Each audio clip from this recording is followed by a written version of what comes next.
News Talk 1070 KHMO presents On the Mark with Mark Hespin.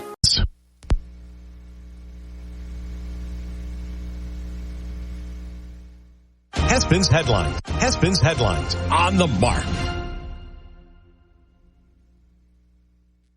Welcome on into On the Mark here on News Talk 1070 KHMO and the KHMO app, brought to you by Kunis Honda Hyundai, your number one Honda and Hyundai dealer in the tri-state area, 221 North 36th Street in Quincy.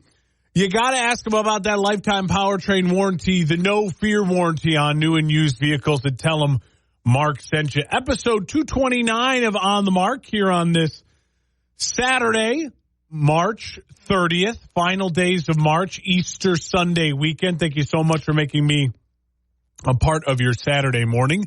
Broadcasting live and local here in our KHMO studios in the heart of Quincy. I will say what a week we had in the world of sports. The MLB season officially underway. March Madness is down to the Elite Eight. We'll touch on that here coming on up in just a little bit. The NBA down to its final 10 or less games for some teams in the NBA regular season, as there is a lot still to unwind and sift through as far as the seedings go in the NBA heading towards the playoffs. And the NFL, of course, they can't help themselves. They just can't help themselves. They have to jump in to the fray with a rule change I like and a rule change that is absolutely idiotic and will cause us all frustration. So let's jump into it. Hespin headline number one, the NFL is changing some things up. Hespin's headlines on the Mark. The National Football League has announced there will be some rule changes for the 2024 season. The major one is going to be the fact that the kickoffs are now completely different.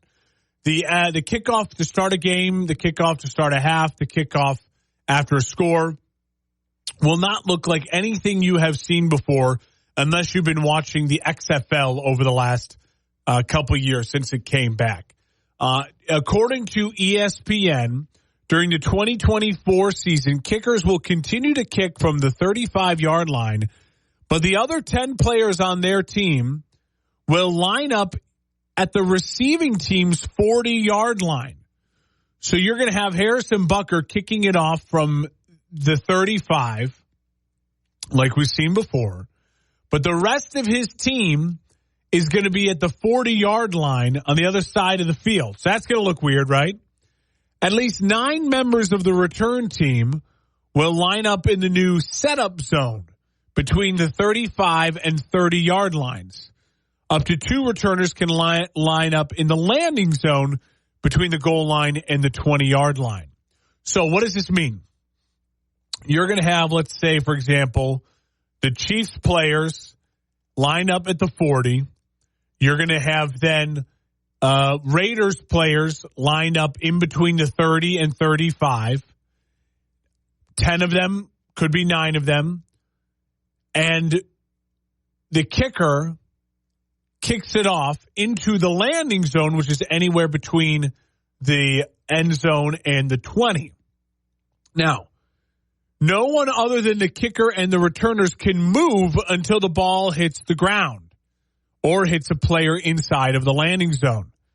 Touchbacks will be marked at the 30-yard line, and no fair catches will be allowed. So no fair catches. That's a huge first change. In the event a team wants to attempt an onside kick, it will have to inform officials of its intent and then be allowed to use the NFL's traditional formation. No surprise onside kicks will be allowed. Okay, so what does that all mean? What is this mumbo jumbo? What we need to boil it down to as football fans is that when you watch the preseason coming on up in August, it's going to take some time to figure on out. It's going to be weird to look at, right? But what the NFL's trying to do is to get returns back into the game. The reason the NFL over the last decade plus has slowly eliminated returns from the game was because returns led to giant collisions, because you had dudes running from their own 20 and 30-yard line, full steam ahead into guys who are sitting ducks waiting for a football. And you were getting those massive, ugly collisions that led to neck and head injuries that the NFL is obviously trying to avoid. So by doing this landing zone idea, and no one can move until someone catches the ball or the ball hits one of the two or one person's trying to catch the ball, that prevents the giant head-on full-speed collisions, okay? So ideally then, your returner would catch the ball at the 5 because they can't fair catch. And then they start to return. Once they start to return, it looks like a normal kickoff. The idea being that you'll get guys to break tackles and bring back the exciting play of the game without having these massive, gigantic spear, head, neck injury tackles. To me, what's interesting about this and why I like this is that it makes special teams, again, you have to put some real thought, energy, and coaching into special teams, right? There's going to be great special teams coaches that take advantage of this right away, who find the great loopholes in how to make sure they're getting their team the ball to start the drives on the 35 or 40-yard line, right? Which could lead to good offense. The other thing that's exciting about this is it's not just a forgotten play anymore. We actually have a play to be excited about right after. And if you are a team that is down big, just went down a score, and your offense is sputtering, and you have an electric returner, i.e. the Bears and Devin Hester back in the day, this brings that element back to the game where that person can totally revamp the game. So I like all of that. Is it a bummer that we're losing the surprise onside kick? Well, for Sean Payton it is, because it's like his favorite thing in the world to do. But for the rest of the league, I don't think it's a bummer at all.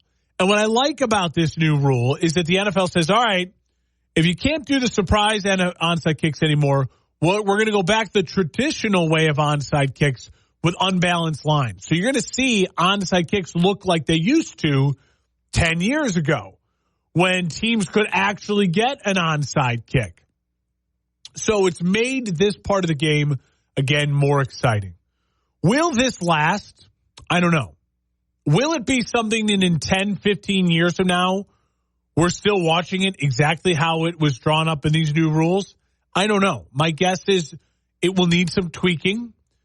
My guess is if you have a guy like a Tyreek Hill who's got otherworldly speed, that person has such an advantage that being able to, for them to get a kind of a head start catching the ball and moving against guys who are also starting at a standstill, i.e. think, very much like a wide receiver kind of bubble screen on offense. Those break every once in a while when you have an elite athlete because they're in space with the speed against other guys who are not at full speed. And so it's going to be a huge advantage if you have that. Cordell Patterson, just saw him get signed by the Pittsburgh Steelers, or a Tyreek Hill for the Miami Dolphins. I think you're going to see teams go out in the draft this year and try to find those elite speed shifty guys to try to take advantage of this rule change. Listen, coaches are not going to let their kickers kick it into the end zone and give the other team the ball at the 35. Kickers are now going to be really put a lot of pressure on them to get that ball to land in the landing zone as far back as it can to try to pin the teams back and make a tackle and have them start in bad field position. So if you have a really good kicker and you have great tackling, special teams, you can prevent teams. You can have teams starting the ball consistently within the 15, 20-yard line. That's a help for defense.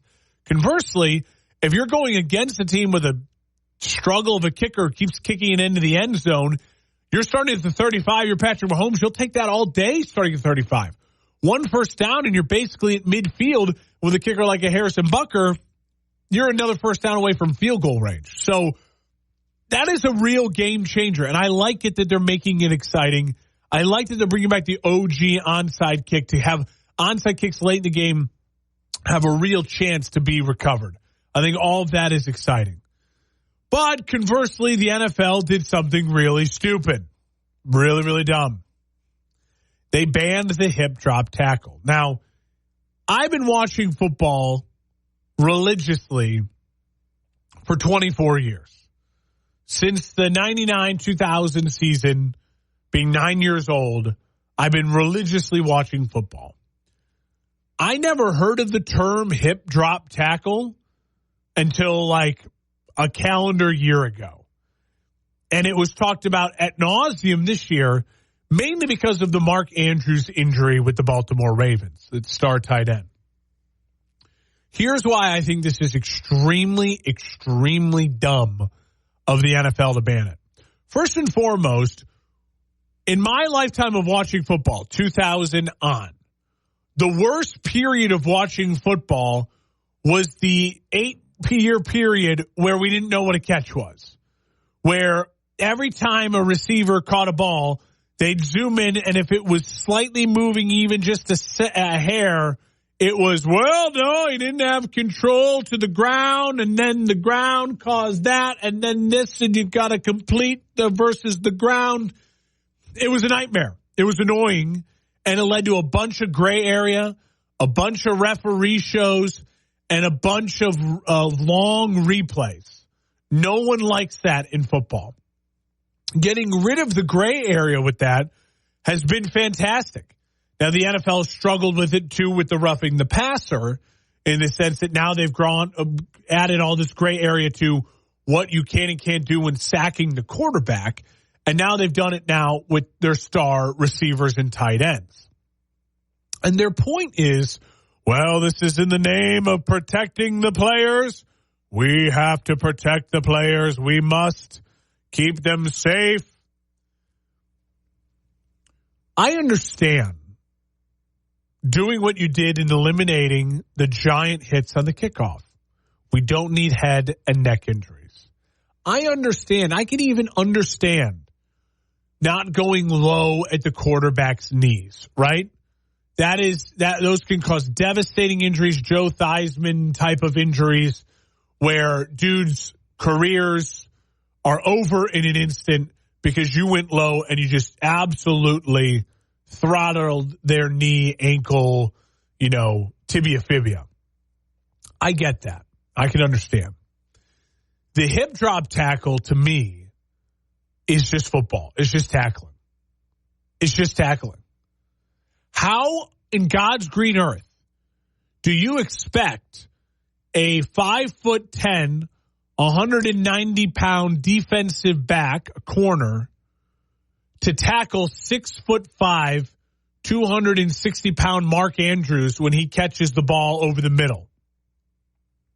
How do you tell me, NFL, how that one guy is supposed to tackle that guy? Because in the history of football, one of the advantages that guy's had is to hold on for dear life and then use your weight to bring him down. Make him, either just go down once he gets hit, or if he's going to try to fight through it and gain extra yards, he's putting his body on the line at risk, then you do what you can to bring him down. If people are pointing at the fact that, well, look at what happened to Mark Andrews. Oh, my God, he broke his ankle, and that was gross. I'm sorry. Did everyone watch the last month and a half of the NFL season? Did the Ravens not get the number one seed without Mark Andrews? Do the Ravens not get Mark Andrews back for the playoffs for their biggest game? If the excuse you're using to me is, well, we can't let what happened to Mark Andrews happen, it's a horrible, horrible example. It's a horrible example. Mark Andrews on that tackle was fighting for extra yards, putting his body at risk, knowing that once you already have a defender on you, you have lost a ton of your ability as the offensive player to protect yourself. You are putting your body at risk by fighting for extra yards. A linebacker, a safety, a defensive tackle could come on in and hit you. Right? Right? You chose to fight for the extra yards instead of going down. And in that example, when he's brought down And because the weight of the defensive player brings him down, his legs fold under him, he breaks his ankle, but he's able to return 6 games, 7 games later and still play in the biggest game of the year for Baltimore, and it didn't stop them from winning the number 1 overall seed. I'm sorry, if I was a defensive coach right now, I'd be like, what do you want us to teach? Okay, if you are a smaller player, a corner or a safety, you've just got to literally just dive at their ankles, but not the quarterback's ankles, dive at the tight end's ankles, and hope then that your teammates show up and they gang tackle? Or do you have to try to just hold them and keep your feet in the ground and let them drag you a little bit, and then hopefully some other people show up and gang tackle? I mean, I just don't know what you're asking the defense to do. And again, this hasn't been a problem in the history of the NFL. And now all of a sudden it's this big problem. It's this dangerous play. Listen, it's football. People get injured. You break legs, you break ankles, you break arms, tear knees up, injure your hips. Like, it's football. The quarterback in the pocket, yes, some extra protection is fine. Have they gone too far? Of course. Of course they have.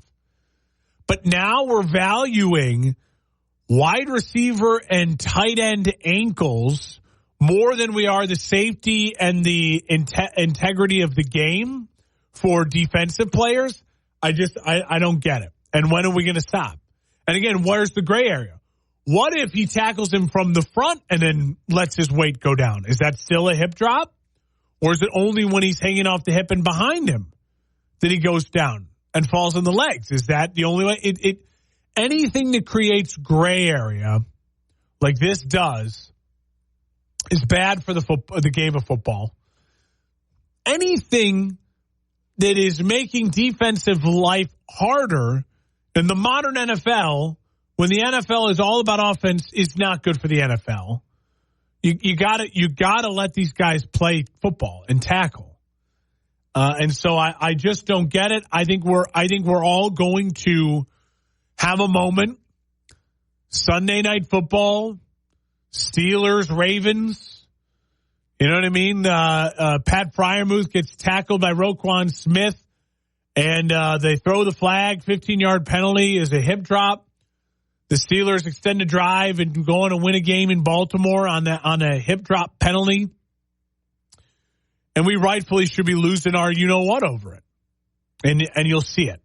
Hopefully, the NFL will realize a year of this is just too hard to officiate.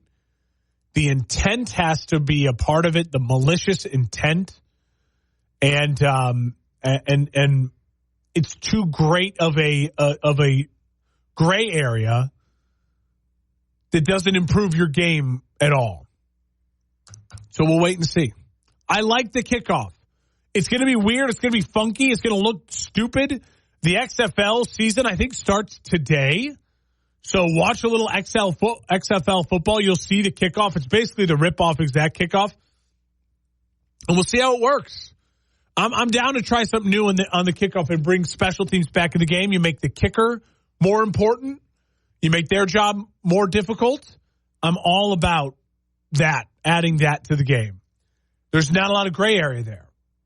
There's a ton of gray area in the hip drop tackle. You're listening on the Mark News Talk 1070 KHMO and the KHMO app. When we come back, we'll jump into the Elite Eight, a little preview of the games. I'll give you my picks. We're live and local in America's News Talk 1070 KHMO and the KHMO app. It's On the Mark, brought to you by Kunis Honda Hyundai. It's been said that when someone you love has Parkinson's, you have Parkinson's. The Parkinson's Foundation knows that the disease doesn't just affect the diagnosed. It affects everyone who supports and helps care for them. If you or someone you know is living with Parkinson's, a neurological disease that affects movement, we understand that it can be difficult to know where to find help. If you have questions, the Parkinson's Foundation has answers. Answers for everyone in the fight. We can help you understand the disease. Help you find expert care and local support. Give you tips for living a better life. And share the latest research. Find your answers and join us in the fight against Parkinson's. To learn more, please go to parkinson.org. Or call 1-800-473-4636. That's 1-800-473-4636. The Parkinson's Foundation.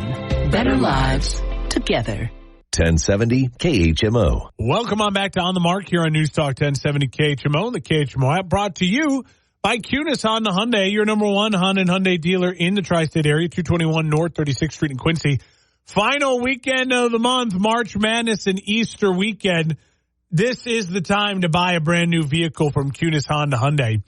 And if you're saying to yourself, Mark, listen, I'm in the market for a new Dodge. I'm in the market for a new Ram pickup. I'm in the market for a new Chevy. I don't want to go to Cunis Honda Hyundai, but I do really want their lifetime powertrain no fear warranty. I implore you, stop by the dealership, Cunis Honda Hyundai, 221 North 36th Street in Quincy, and just say, hey, Mark told me I can get a brand new Chevy from here, and watch them work their magic. I'm telling you, the network of Cunis dealers, there's nothing else like it in the tri-states. It's fantastic. All right, Hespin headline number 2, and then there were 8. Hespin's headlines on the Mark. All right, we have 8 teams left. The Elite 8 is officially set in the men's NCAA March Madness bracket.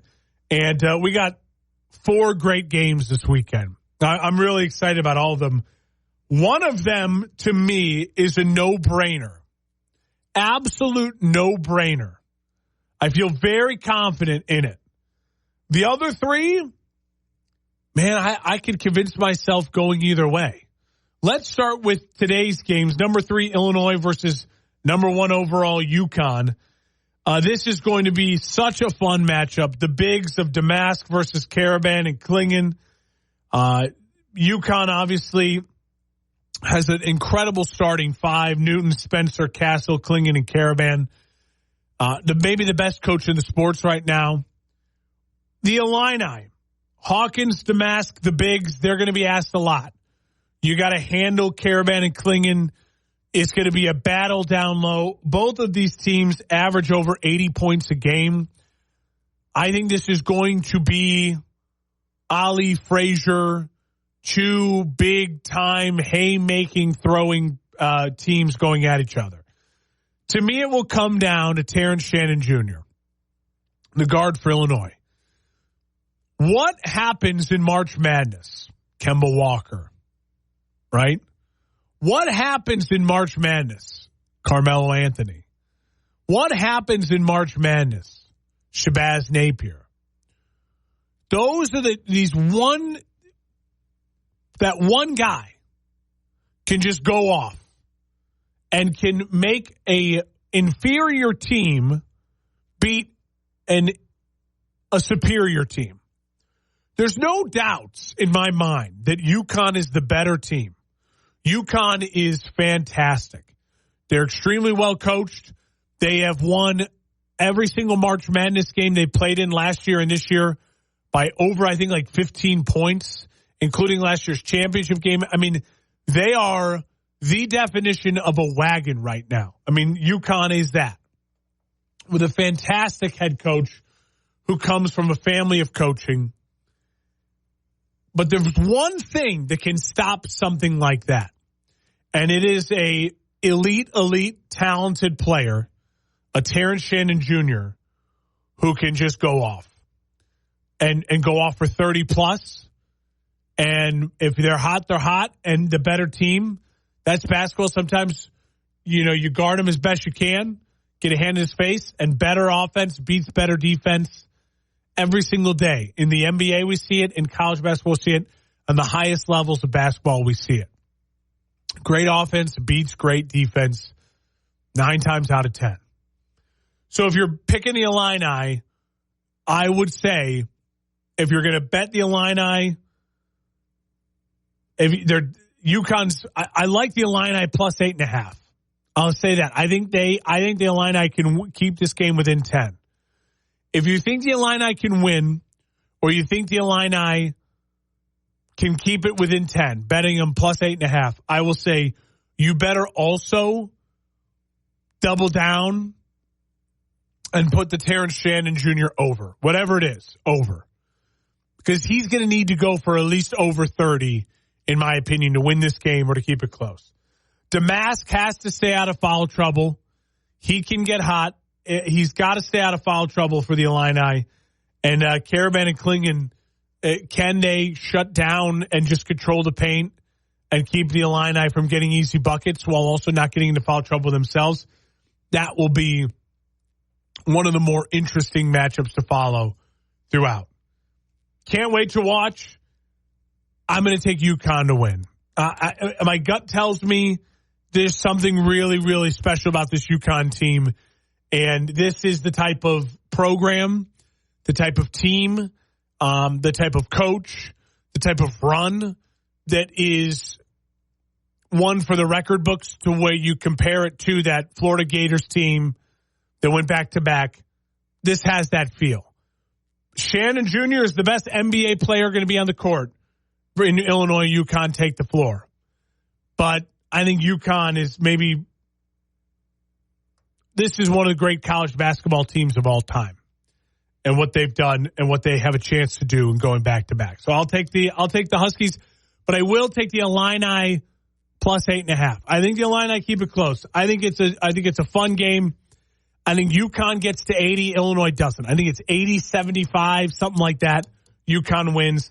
And the first real test for UConn in March Madness in the last 2 years. But I think they'll handle it well. Clemson versus Bama, the other game today. This is the surprise, a little bit of the surprise side of the bracket. UNC out, Arizona out, Clemson on a run. They got bigs, Hall and Scheifele in.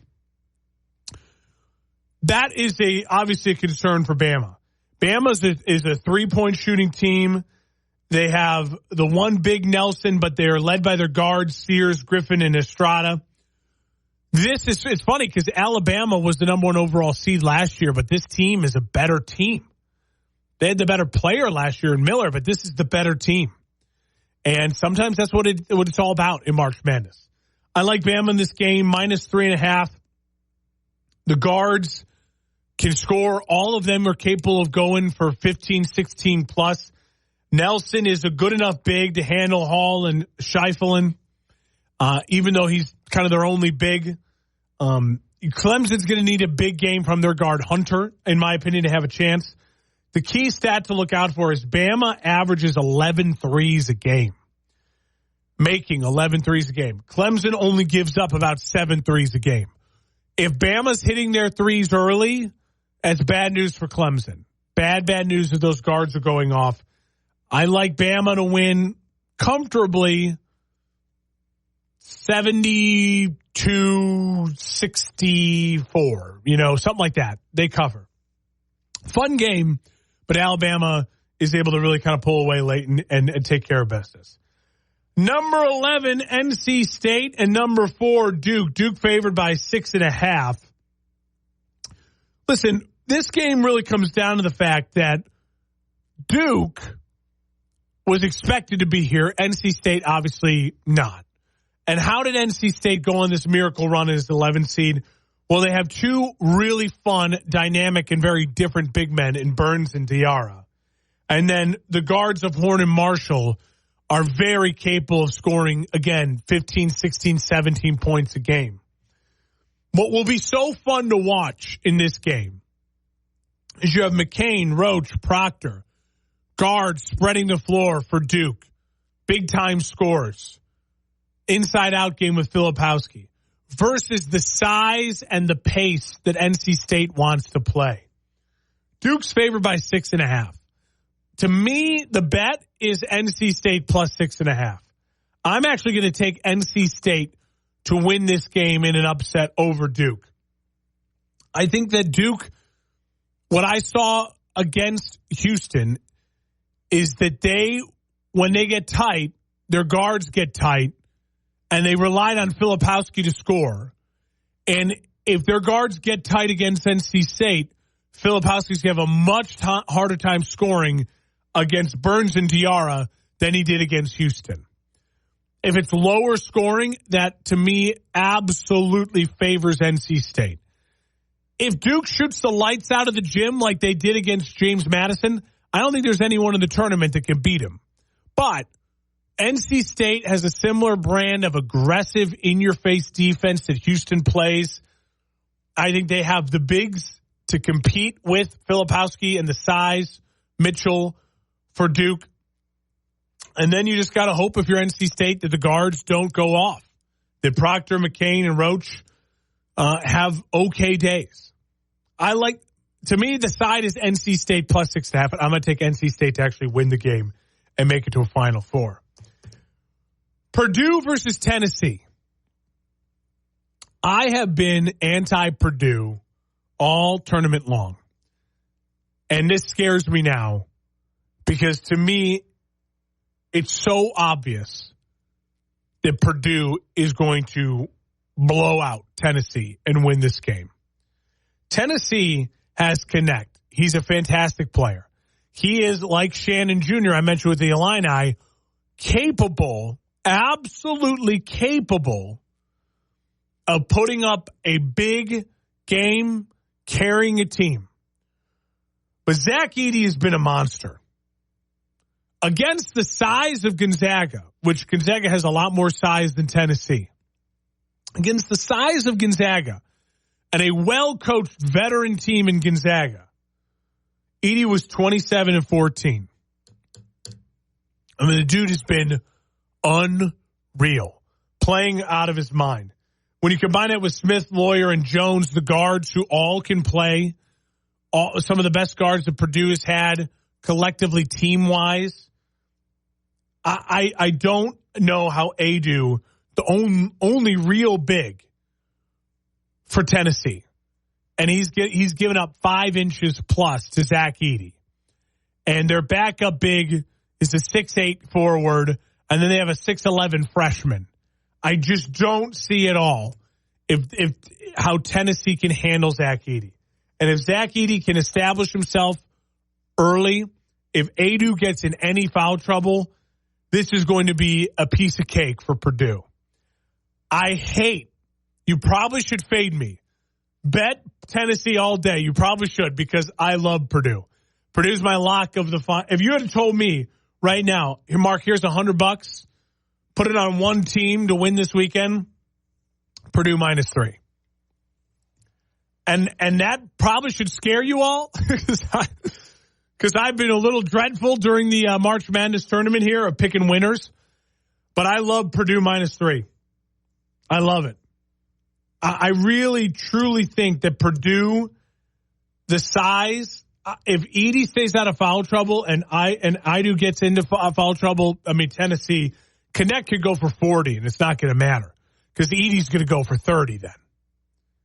And then Purdue's just to me a more well-rounded team ready for this adversity. Yeah, I mean, to me that's my ultimate lock of the Elite Eight. So watch, in a week from now we'll be talking about a Tennessee win over Purdue. I'm giving it to you. You can ride with me or not. We'll take a quick break. When we come back, less than 10 games to go for most teams in the NBA regular season. We'll take a look at what to watch for over these next 10 games. There is a ton of fascinating storylines that are at play here with the NBA in the last 10 games as the long slog of the NBA season is starting to wind itself down. You're listening on the Mark News Talk 1070 KHMO and the KHMO app, brought to you by Cunis Honda Hyundai. My name is John David Carpton. Dr. Kimberly Stegmeyer. Dr. Edith Perez. I'm a medical oncologist. And I focus on cancer prevention. People are always asking me, why? Why do I do this work? 2 words come to mind for me. One is responsibility.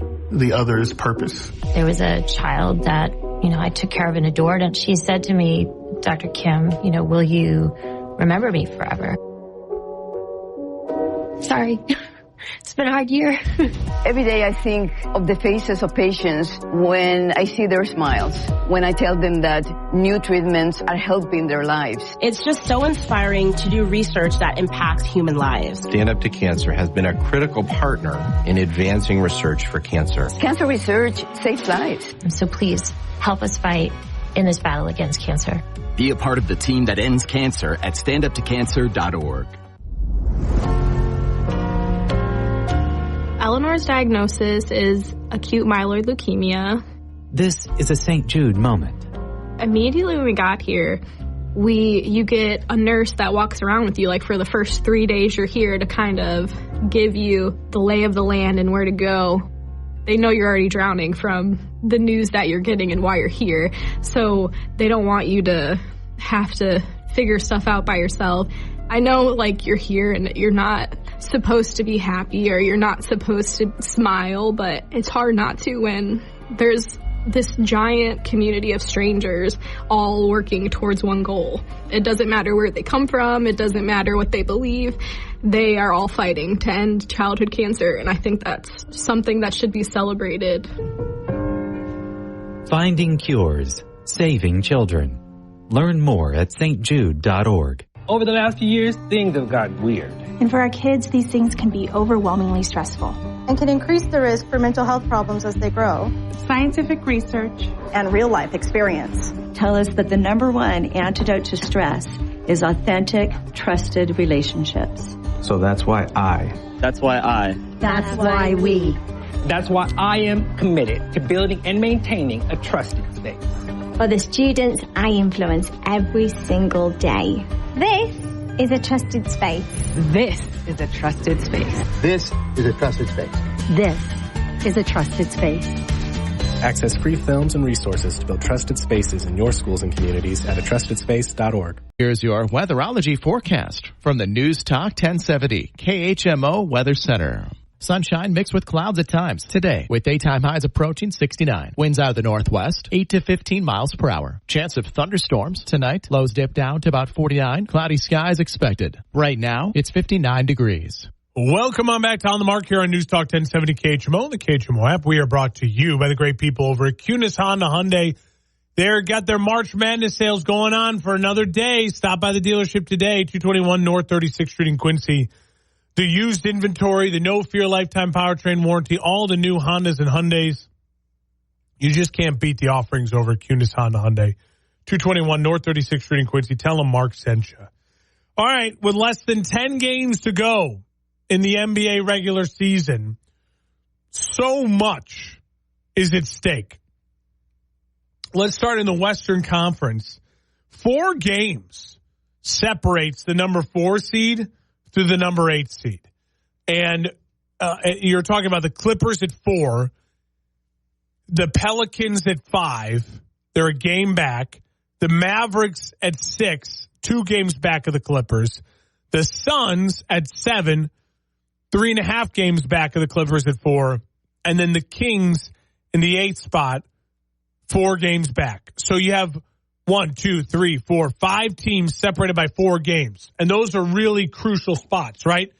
Because if you are a 4, 5, or 6 seed, you don't have to worry about the play-in tournament and the elimination, the extra game. If you are one of those 7, 8, 9, 10 seeds, obviously you're in real trouble of basically missing the playoffs. What's also interesting is you look at the Nuggets. They have fallen of late, lost 2 in a row, while the Minnesota Timberwolves are hot winners of 4 in a row. Minnesota is back in the number 1 overall seed. Oklahoma City's 2.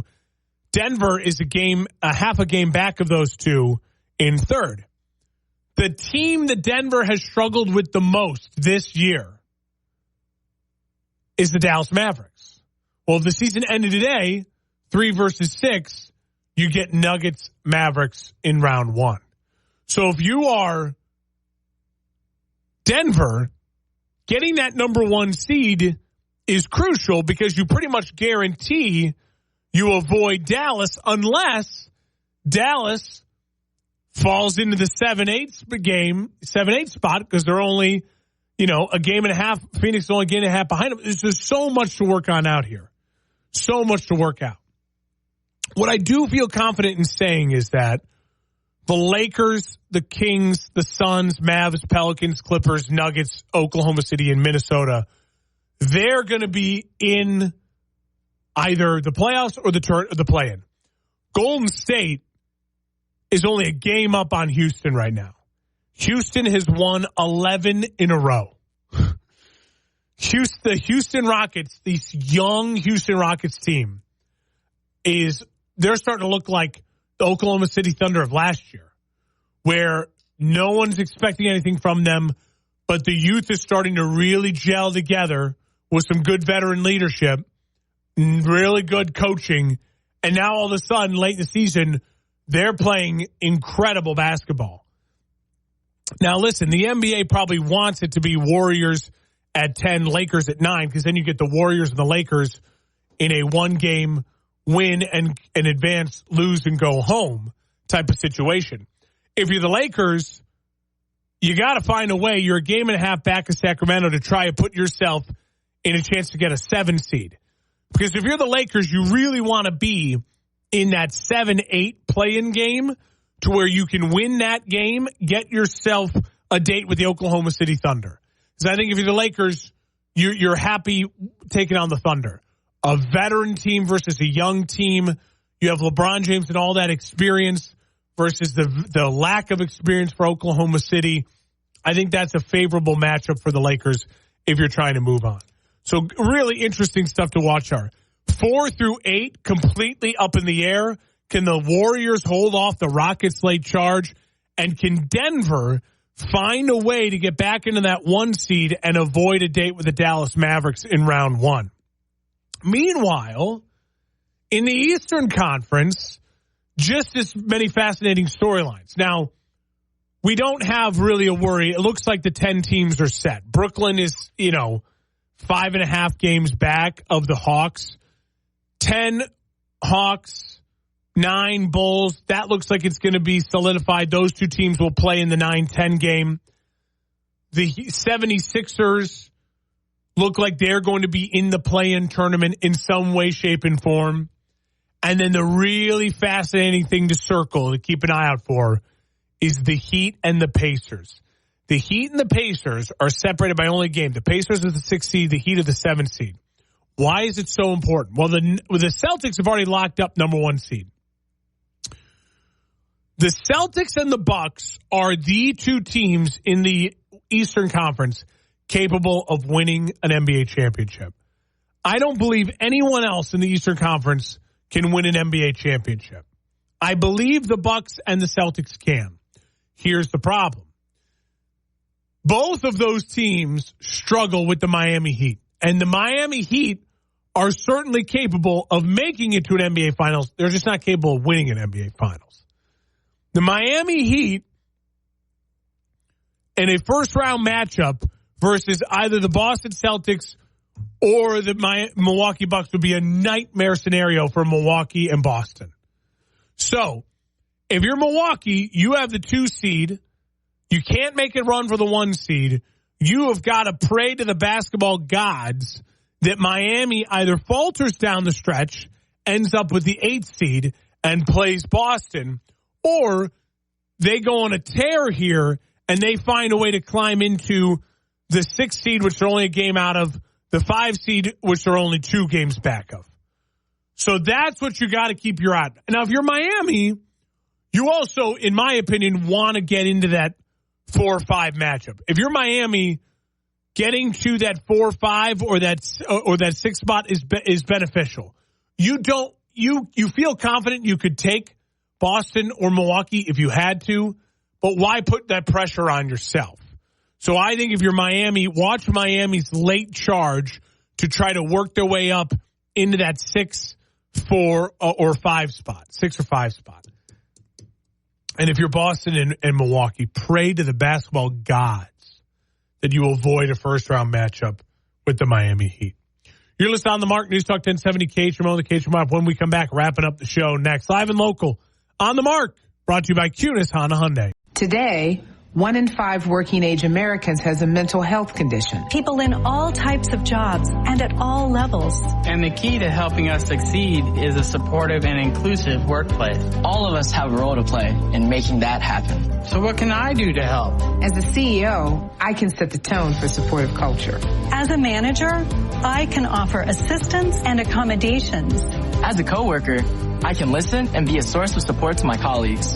As someone with a mental health condition, I can ask for what I need to perform my best. I can offer all employees the supports they need to deliver on the job, for the team and for the business. What can I do? What can I do? What can I do? I can remind others that we all benefit from workplaces that promote good mental health.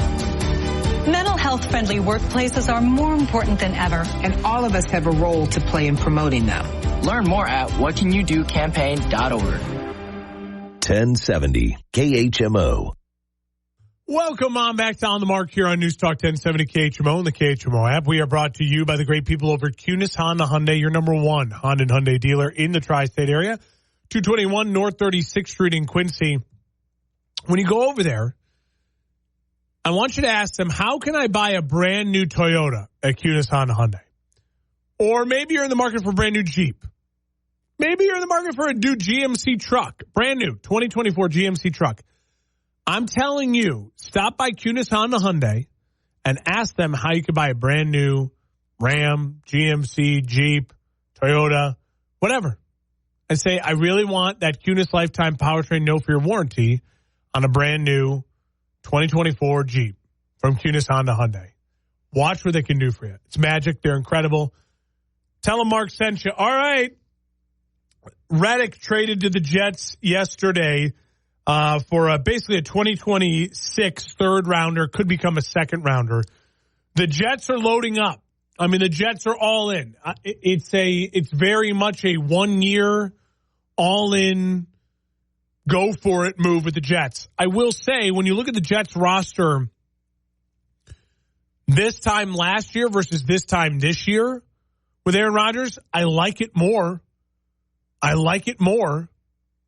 They have added some really nice pieces that you feel like in a short window can help this team find a way to be really relevant in the AFC.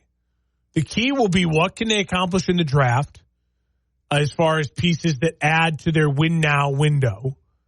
And then can Aaron Rodgers come back and be Aaron Rodgers?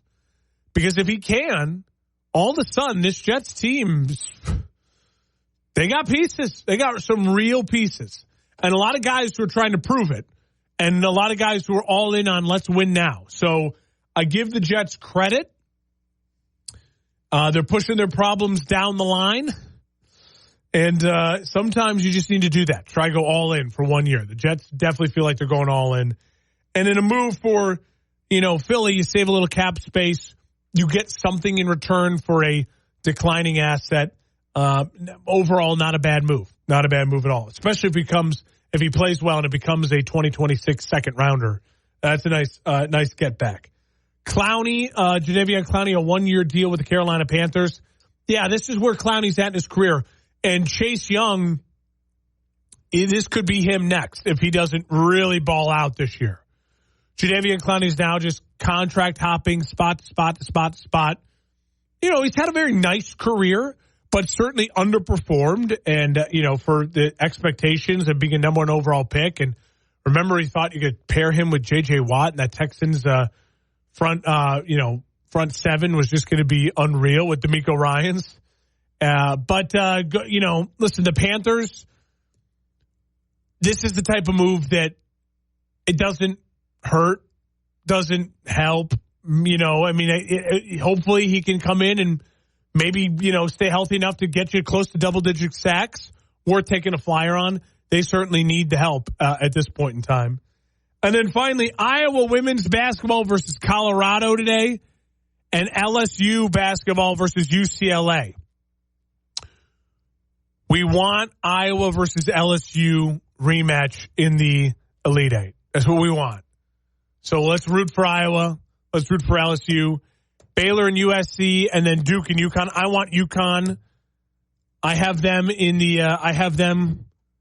advancing Texas and NC State. Shout out to NC State women's team, men's and women's team in the Elite Eight. And then South Carolina, Oregon already there as well. Hit me up on social media at Mark Hespin on Twitter, X, Instagram, YouTube. You know the drill. We'll see you next week for another live and local edition on The Mark.